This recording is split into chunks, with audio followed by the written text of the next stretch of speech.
Support for this episode of Judaism Unbound comes from the Oshman Family JCC in Palo Alto, California, whose vision is to be the architects of the Jewish future. The Oshman Family JCC is an incubator for new expressions of Jewish identity. It creates innovative Jewish learning, celebrations, and arts programs that inspire personal connections to people and ideas from across the Jewish world. Learn more at www.paloaltojcc.org. This is Judaism Unbound, episode 207, American History of Yiddish. Welcome back, everyone. I'm Dan Liebenson. And I'm Lex Rofberg. And this is the concluding interview in our series on Yiddish in America, Cultural Encounters, a series we've put together with the Yiddish Book Center in honor of its 40th anniversary and the decade of discovery that's going to be coming up over the next decade. Before we introduce this week's guest, a quick update on our Kickstarter campaign. It's going really well. Remember, this is a campaign to help us put some of the most fundamental ideas of Judaism Unbound in a book, both as a way of fans of the podcast having something tangible to hold on to, having a quick reference, having a way to see some of the conversations that we've had in dialogue with one another. We're also really excited about this book as a way of sharing Judaism Unbound with the many, many people who don't yet listen to podcasts and who prefer to get their ideas through books. When we launched the Kickstarter, we had a minimal goal that we achieved very quickly, which allowed us to get the bare bones of the book done. We are so excited that we've achieved that, and we're already working hard on getting this book finished, getting the manuscript done. We've established some stretch goals, which are going to allow us to make the book longer, because in a printed book, every page actually costs money. So if we're able to reach our stretch goals, we're going to be able to create a longer book and also a more beautiful book. And we're also going to be able to get started on the next volume. On our shows, we often suggest that people who listen to the podcast every week might make a donation of $1 per episode that they listen to. So if you listen every week, something like $50. If you listen occasionally, $18. Well, you can do that through the Kickstarter. Perhaps you can throw in a little more to help make sure that this special project has additional funding. But if you make a contribution to the Kickstarter of $18 or more, your name will be in the acknowledgments of the book, both the ebook and the printed book, and you'll receive an ebook as a reward. If you contribute $36 or more, you will get a physical printed book, and your name will also be in the acknowledgments. We're also letting people know that if we achieve those stretch goals, not only are we going to be able to create a better product, but you're going to get more stuff. We have some cool rewards that we're working on if we achieve those stretch goals. We're going to send various elements of what we call a reading kit. That's going to include things like a bookmark, a pen, special Post-it notes, special Post-it flags, all kinds of things that are going to make your reading experience more fun and more powerful and more valuable. Those special prizes are going to go to anyone who has ordered a print book. So if we're sending you a print book in the mail, we'll also be sending you some extra goodies if we achieve those stretch goals. The easiest way to get there is just go to www.judaismunbound.com/book. You can also head over to Kickstarter and just search for Judaism Unbound. Thank you so much to those of you who've already supported this project, and thank you so much to everybody who's listening who is going to head right over there and support the project and bring us through to a successful completion. There's only about a week and a half left in the Kickstarter, so please head over there as soon as you're able. So now let's turn to this week's guest. Tony Michels is the George L. Moss Professor of American Jewish History at the University of Wisconsin in Madison. He writes and teaches about American Jewish history, Yiddish culture, Russian Jewish history, socialism, working class history, and nationalism.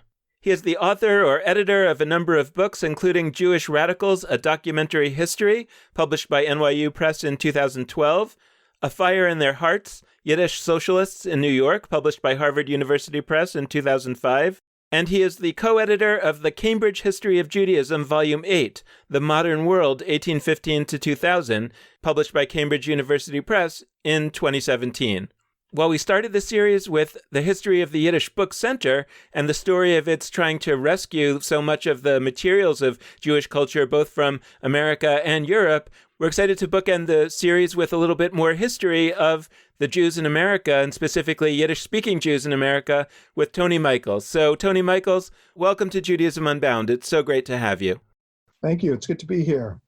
So we've been in this series on Yiddish for the last month or so, and usually we start our series with a historian, or often we start our series with a historian. I think it's really fun to end the series with a historian. So I'd love to start by asking you, in your experience talking to people about Yiddish in America, could you share with us some things that you think are surprises or things that are poorly understood? Well, the biggest surprise, I think, from the standpoint of the early 21st century is that Yiddish isn't dying. There's a growing number of speakers right now, mainly in the Hasidic community, and its future seems pretty well secured, at least the foreseeable future. I don't think many people predicted that just a few decades ago. Two related surprises came to me when I was doing my research, actually as a graduate student a long time ago. One was that a good number of the leading Yiddish journalists in the late 19th century into the early 20th century either did not know Yiddish or didn't know Yiddish well when they came to the United States. A number of them knew Yiddish but let it lapse and only picked it up in the United States. So that was the first surprise, that many of the towering figures of the Yiddish press and a lot of the leading public figures in immigrant Jewish life turned to Yiddish or acquired Yiddish in the United States. So that was really unexpected. And this is, again, it's related, another surprise for me originally was that a good number of institutions that we associate with Yiddish culture broadly defined, such as the Yiddish press, really flourished first in the United States before anywhere in Eastern Europe. Just wasn't really a Yiddish press to speak of prior to 1900 or so. But by that point, there was a flourishing Yiddish newspaper market, all kinds of Yiddish magazines and journals. And so that the United States was ahead of Russia as a Yiddish center. Yet Russia certainly had its very important Yiddish novelists and writers, but the development of Yiddish literary culture in the United States it was really more developed and pronounced in the late 19th century. So the central role of America in the development of Yiddish culture, its leading role in certain regards, surprised me. Yeah, I mean, I think that's really interesting because so often, I guess, the way I hear people talk about Yiddish, it's like Yiddish. It's almost as if Yiddish is in a competition with America. It's like people came to America having had whatever connection to Yiddish, and it's like you either chose to use a word that's often utilized, like to assimilate, right, or you kept your Yiddish. And it's like there's this very much this mindset where they're in contest with each other, as opposed to the American context actually like propping up Yiddish in one way or another. I think that's really interesting. But backing out a little bit, I'll be honest, I have like a small amount of familiarity with early 20th century Yiddish stuff in the United States, like a small amount. That there were institutions, that there were, as you alluded to, presses that published in Yiddish. And the sense I get from the little I've read is that some of them would fight with each other, others of them would fight with I have a very passing level of familiarity with this historical era. And I'd love if you could just give us a little bit of a time warp moment into the early 20th century. Like, what even were the institutions that you're talking about that were strong in America? What was the context in this place where Yiddish either was flourishing or operating, whatever verbs are the correct ones to apply here? So if you're standing in the United States, let's say in New York City, home to the largest Jewish community in the world at that time, if you're standing there in 1915 or 1920, you'd see various institutional pillars of Yiddish cultural life at the time.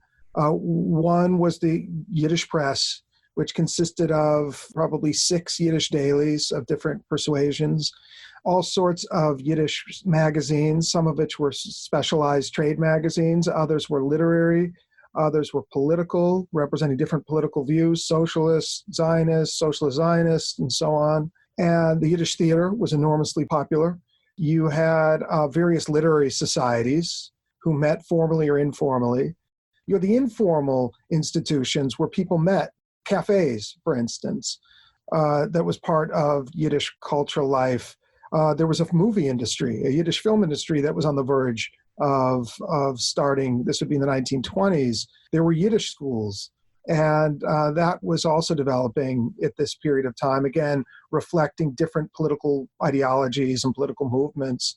And these are some of the major institutional formations of Yiddish culture. They're not the only ones, but theater, the press, schools, writers, literary societies, publishing houses, book publishing houses, I should mention as well. And we could keep going. At the risk of way oversimplifying, sort of what happens next? Like, so we have this context of Yiddish dailies, of Yiddish culture, of Yiddish film, of all of these things. And a number of decades later, we have substantially less of that. And I'm curious what happened and what the key, if there were key turning points for Yiddish in America. And also related to that, I think often the story that I hear is sort of Israel comes into play. People become excited about Israel and Zionism, and Yiddish becomes less centralized in American Jewish discourse. And I remember somebody talking to me about how they looked at the different ways that Hebrew letters were taught. And it used to be that the vowels in Hebrew schools were taught according to how Yiddish folks pronounced it, the O, but then it switched in like mid-century to be more like how Israelis would pronounce those. Like, is that really the turning point? Is it Israel that does this? Is it something else? Like, what happens to change the dynamic from, thriving ecosystem of tons of Yiddish cultural institutions to something else? I would not put too great of an emphasis on the establishment of the State of Israel contributing to the demise of Yiddish. There were other factors that predate it that were probably more important. One is the fact of language assimilation. From very early on, a lot of immigrants acquired English. Now, many of them didn't. Many of them did, or were bilingual. But early on, immigrant Jews knew that they had to acquire at least some English to be able to function in the United States. Their children, for sure, especially if they went to the public schools, began to not only acquire English, but speak it as their primary language.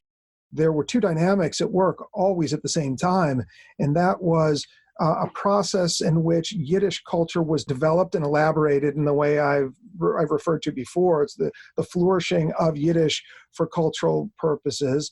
And then at the same time, there was language assimilation that was taking place. That was cross-generational. Now, here's something that's important. This connects with a point I didn't make, but is worth making. And that is what I've identified retrospectively as Yiddish culture was not seen as such by many Jews at the time. In other words, there were many Jews who'd say, this newspaper is just a newspaper. It's not part of something called a culture, a Yiddish culture. There are many people who denied there was such a thing. So I'm grouping everything together as Yiddish culture, but there are many people who didn't accept that description. They didn't see a Yiddish culture. They didn't even think it was possible to build one. And one reason they give for that is that Yiddish was destined to disappear as they saw it.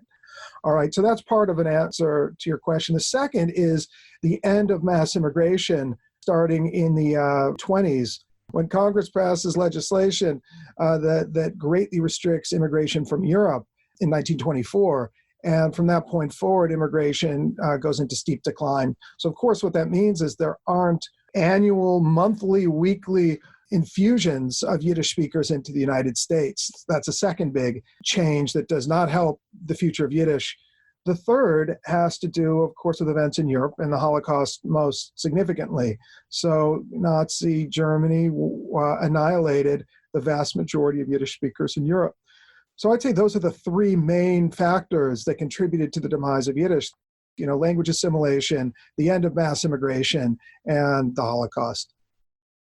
I want to pick up on what you introduced earlier in terms of making a distinction between what was going on in Yiddish or Yiddish culture in America versus what was going on in Europe.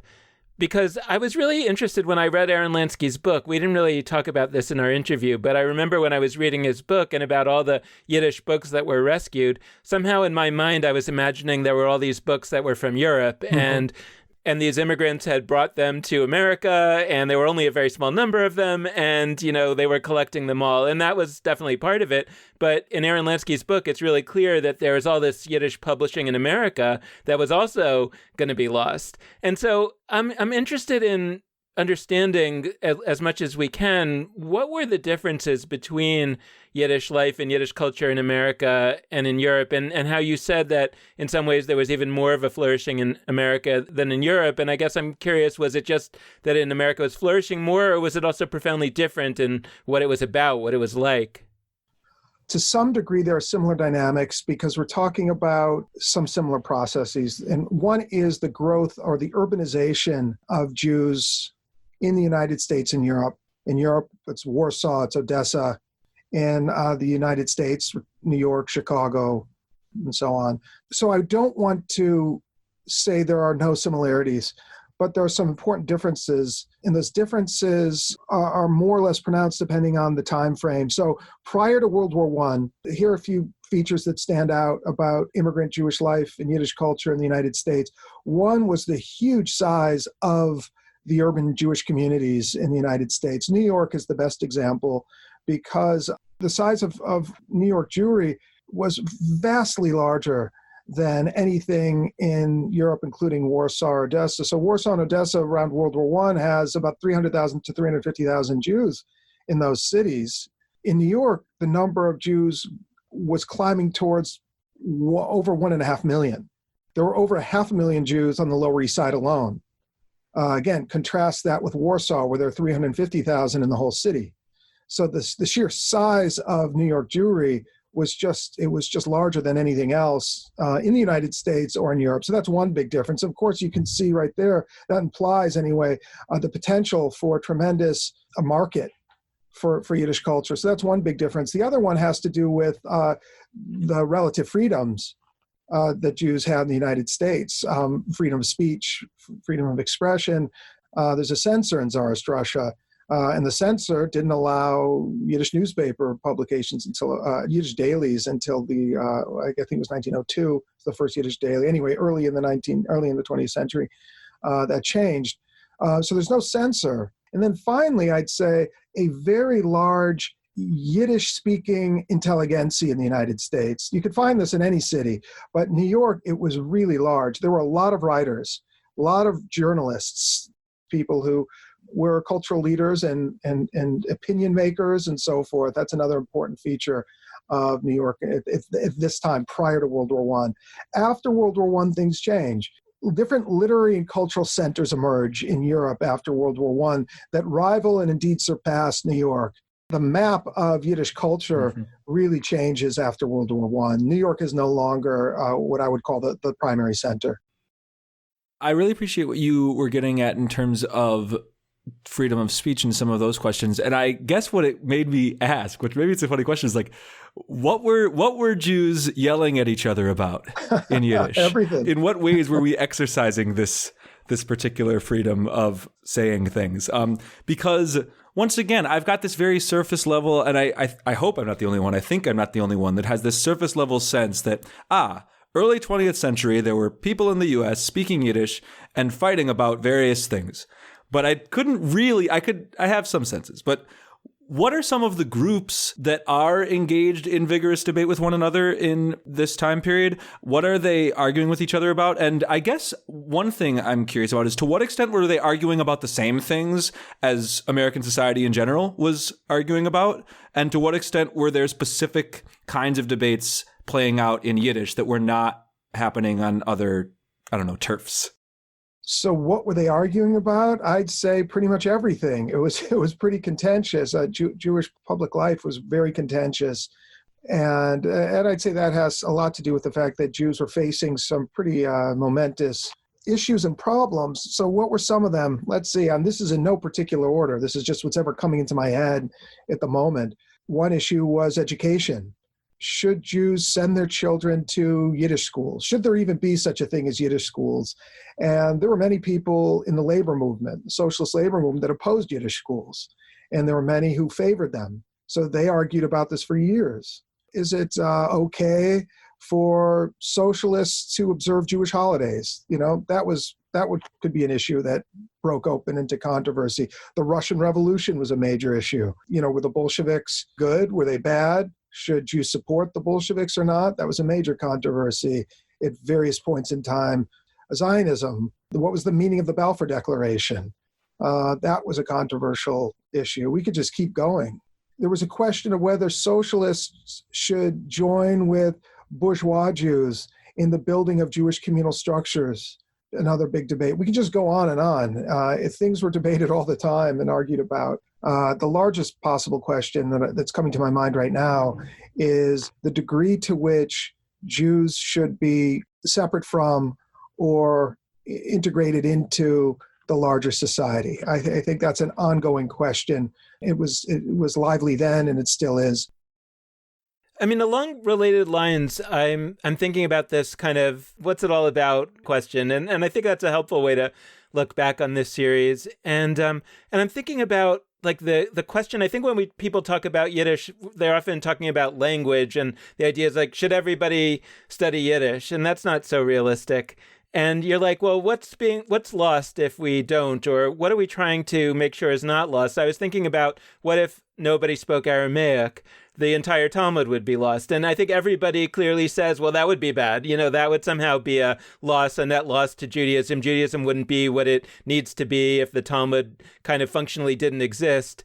And I'm kind of trying to puzzle that out in terms of Yiddish and to say, well, on the one hand, right, we're not suggesting that every Jew should learn Aramaic. I mean, maybe some people are, but we're really saying, can we find ways to make sure that we access everything that's significant that's in the Talmud, because somehow the future of Judaism needs to be built on that foundation. And it strikes me that there's this very important time in the development of Judaism and Jewish culture. And maybe I'd love to hear you talk that out, because does it have something to do with the time right after the Enlightenment? And that was when Judaism was really trying to struggle at the very beginning with the implication of the Enlightenment, and all of that, or so much of that thinking, is in Yiddish. And if we were to just lose it all, we would be building the future of Judaism on something very, very shaky? Or how do you think about the reason why it's important, other than just historical interest, to be grappling with the question of Yiddish today?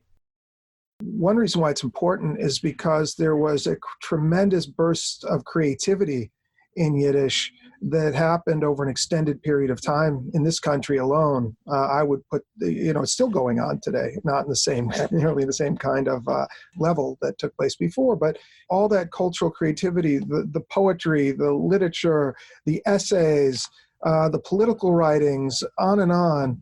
I'd say there are many great ideas there, and there are many wonderful works of creativity that we just benefit from by knowing. I'm a little proud of myself for not saying this until now in the episode, but you're our first guest on the show who lives currently in Wisconsin, yes, which is, of course, my home state. Uh-huh. And I have to say that to all our listeners, because it's important to just have a moment of rah-rah Wisconsin pride. But on that front, so I'm curious about a couple things. One, you mentioned already how core New York City specifically, New York on its own, is to the conversation about Yiddish in American history.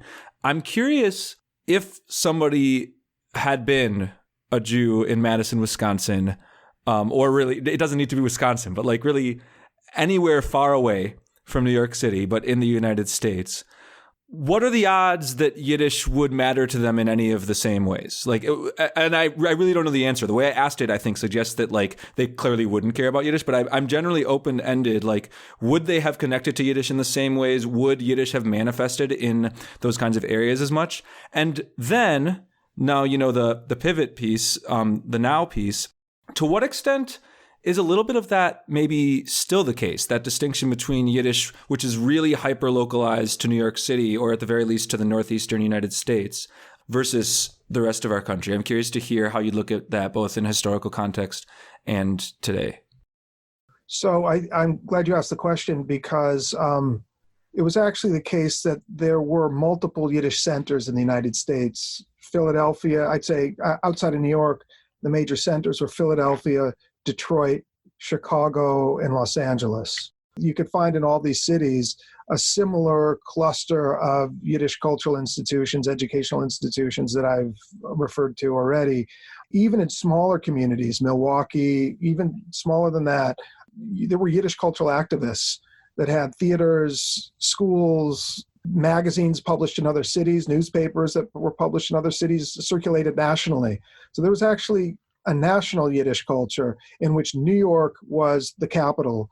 And so that any Yiddish-speaking immigrant was somehow touched or connected to what was going on in the larger cities. Starting their basic point of connection or medium of connection was the Yiddish press, the popular press.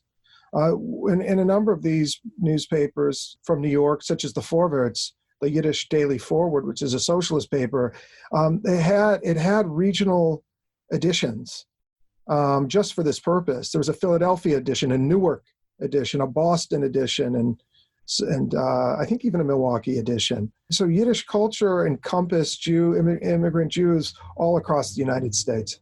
New York has always had, to this very day, a certain advantage over every other Jewish community in the United States, and that's its size. And the size is important because the size of the Jewish community, the fact that there are many Jews living in close proximity, has always meant a greater diversity of Jewish culture. And that was true in the Yiddish-speaking days of immigrant Jewry, and it's true today. I'm curious if, and I think you've talked about, or I've read something where we also talked to Aaron Hahn Tapper a few months ago about this question of whether academic Jewish studies is kind of functioning for many people as their first Jewish educational experience that doesn't suck. And that's very true. I very much agree with that. And yet that's not necessarily what Jewish studies professors want to be doing, and not necessarily the way they want to be thinking of themselves or have the Jewish community thinking about them, because they understand themselves to be scholars and critics and not necessarily there to be a kind of introductory Jewish life course. Right. So I guess those are two different questions. But number one, I'm asking, what are the students like in terms of what they're looking for today? And also, how are you and other Jewish studies professors sort of thinking about that? Well, I certainly can't speak for all students. But I agree with Aaron. That is part of the appeal of Jewish studies on university campuses, is that it provides a very interesting, more varied, and more open learning experience than we got, than those of us who went to afternoon Hebrew school got growing up. I hated Hebrew school. I mean, I absolutely couldn't stand it. And Jewish studies at the university level provides a much more interesting environment. So I think that's all the more true today. What I mean is all the more true, not because Hebrew schools still sucks, to use Aaron's term, but because because Jewish studies is so widespread now compared to. Wait, I don't want to blame Aaron for that. I think that was my term. I don't remember if he used that term, so I don't want to get him in trouble. But what I said right now was that my interpretation of all that is that for a lot of students, that's what it is. It's their first time encountering Jewish education that doesn't suck. Yeah. So I'd say, that in a nutshell, I agree with. I believe that Jewish studies continues to provide a setting in which Jews who previously had negative or not especially inspiring experiences in Jewish education prior to college can have a much more satisfying and richer one. So I believe that continues to be the case. You asked another question, which is, let's say, the gap between what students might be looking for in Jewish studies courses, an exploration of their identities in some way, and what professors of Jewish studies think they're doing, which is, well, let's say, not doing that, not engaged in an exercise of identity building or enforcement or anything like that. And so I think that's a really accurate and insightful observation of yours. At the same time, we can't get away, we who teach Jewish studies can't get away from the fact that there are students who want that from our courses and are in our courses for that reason. And I would go so far as to say we wouldn't be totally honest if we denied that we got into Jewish studies at some point in the distant past for that reason, at least in part. most of us who teach Jewish studies moved beyond that, or at least partially beyond that. As we became scholars of the subject that examine the subject critically, as you would any other subject. The only other thing I'd say about this is that let's call it the identity component to Jewish studies is not unique to Jewish studies. It's evident in all sorts of fields, from African American history to Native American history to women's studies and so forth. And I think probably all our fields have that in common, that there's an identity component to it. A lot of the subjects we write on are very personal. But I want to say something even on top of that, which is that there are those people who study seemingly non-identity based subjects. I don't know, maybe someone who studies medieval Europe or something, or ancient Rome, that might not appear to have anything to do with identity, but I'm not sure that's true. I don't know I'm not sure necessarily how to formulate this question, but I'm not unmindful of the political times in which we live. And I'm thinking about how a major part of at least American Jewish history, I think also European Jewish history, that was conducted in Yiddish was Judaism when it was at its most radical politically. Mm-hmm. And that it feels harder to make the claim that Judaism can sort of easily sit on both sides of political divides if you know about a time in Jewish history when it was pretty clear that the entire weight of, not the entire weight, that's an overstatement, but a humongous amount of the weight of who the Jews were was on a particular side of political divides, and in particular on the extreme end of one of those sides. And so I guess I'm curious if you could tell us a little bit more about the history of American Jewish socialists, European Jewish socialists, and everything else that's sort of relevant to that in the early part of the 20th century, late part of the 19th century, and I guess I'm curious, is that a part of Jewish history that we're really quite unable to recapture if we aren't in serious dialogue with materials that are produced in Yiddish? Without knowledge of Yiddish, you lose access. You don't have access to a vast array of Jewish cultural history and political history. If you really want to know, for instance, if you really want to know the development of humor, Jewish humor in the United States, then you have to know Yiddish. You have to be able to read the humor magazines, the satirical magazines that came out in Yiddish. Otherwise, you don't have access to the jokes.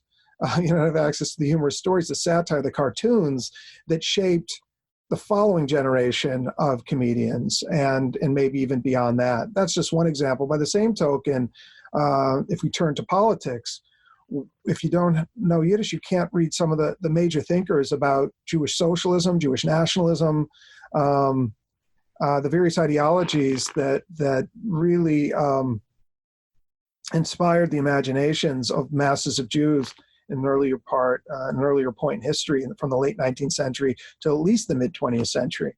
Now we have a situation in the 21st century where there's growing interest among young Jews in the history of socialism, which was an enormously complicated and varied phenomenon. There were various kinds of socialism, various kinds of Jewish nationalisms. They interacted with each other in various ways. And I would say that many young Jews today, through no fault of their own, don't have access to what was written, what was argued about. Yiddish is the key. It's the tool that allows you to access a larger world, from comedy to socialism and everything in between.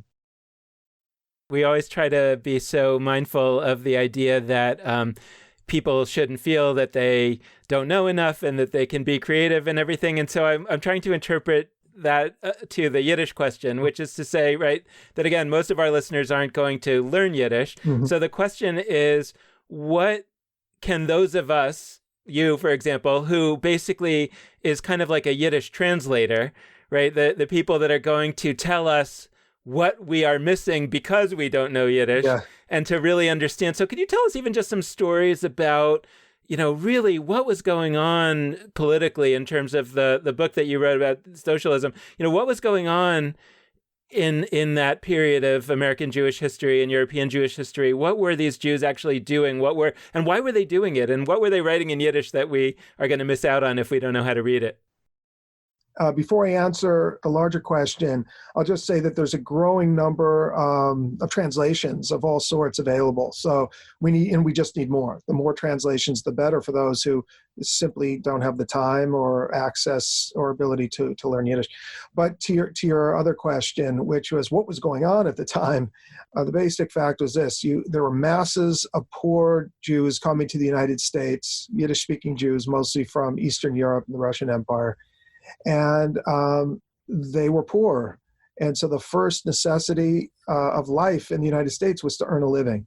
But earning a living wasn't always easy. It wasn't easy because the jobs they found didn't pay well. There were recessions and depressions. For all sorts of reasons, it was hard to make a living and support a family and pay the rent and put food on the table. And working conditions were often terrible. On top of it, they could be dangerous, but in any case, hard. And so in response to those conditions, immigrants often revolted. They protested. They went on strike. Out of that situation, the hardships of making a living, there was tremendous discontent, protest, and so on, protests and the like, boycotts, strikes, demonstrations, sometimes violent ones, that provided the kind of engine of much of immigrant Jewish life. What socialists did was provide an explanation for what was going on and a solution. They said, here's why this is taking place. You're being exploited by capitalists. You shouldn't be exploited. You have the right to happiness. The country promises you that, but the country's not living up to its promise. And so we need a fundamentally different socioeconomic order, and that will be socialism. And under socialism, you'll be happy. You'll be equal. You won't starve. That message was tremendously powerful to the masses of immigrants who were suffering that kind of economic deprivation. And not only did socialists provide a message to Jews that was inspiring, but practical solutions. Here's how you organize a union. You should organize a union. Here's how you do it. Here's what a union can do for you. You don't have good education. We will help give you an education. So we'll speak to you in Yiddish and give lectures to you in Yiddish and create Yiddish schools and publish Yiddish books so you can read what high school kids and college kids read, but you can't go to school because you're poor and you're an immigrant and you don't speak English, but we'll help you do that through Yiddish. This is just a nutshell of what was going on. There were other issues that arose over time too. There was what about the crises facing European Jews that American Jews couldn't ignore because these were their relatives and their friends and their former neighbors. What about the pogroms? Something has to be done. Jews are being massacred. How can American Jews come to the aid of Eastern European Jews? And so there were different answers to that question. This is where Jewish nationalism actually comes in as a potent force, where Zionists give one answer, Bundists give another, territorialists give yet another, assimilationists give a different answer. So because Jews lived in a diaspora, where they're connected to other Jews overseas, and those Jews in Eastern Europe and the Russian Empire were going into a prolonged period of crisis, even worse poverty, much worse poverty in many cases, and violence, as I keep stressing, revolutions, that American Jews are drawn into that world. And so that's another layer of their existence. So as members of the working class, they have a set of problems. As Jews, part of a Jewish diaspora, they have an additional set of problems. And the convergence of those two problems gave rise to many of the debates you were alluding to before, the arguments, the debates, the political programs, and like that. We are arcing towards the close, and I wanted to bring up something that I thought was just really beautiful from the oral history you did with the Yiddish Book Center, where you were talking about lost causes. Oh, yeah. And you talked about lost causes in a way I thought was beautiful. You said that you, as a person or as a scholar, are drawn to subjects that you would define as lost causes, and not necessarily in the sense that they're like gone from the world, but you were talking about Yiddish a little bit, and I'll let you say your own words about what that means to you.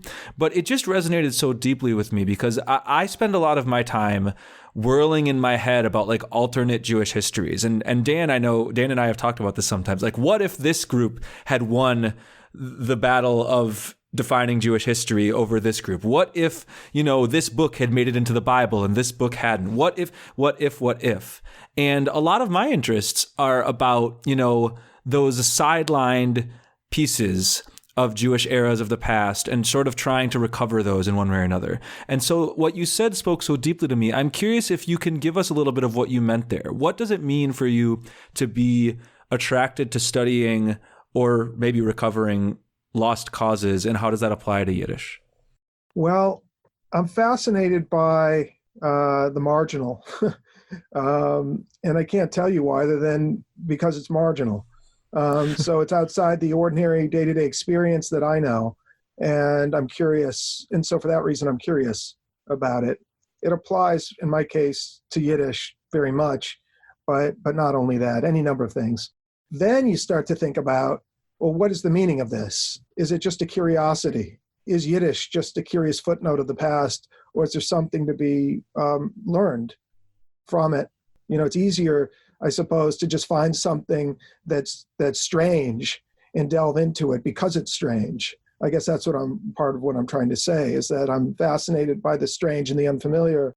Another part is, I guess, an identification with the underdog. And in a sense, Yiddish is the underdog.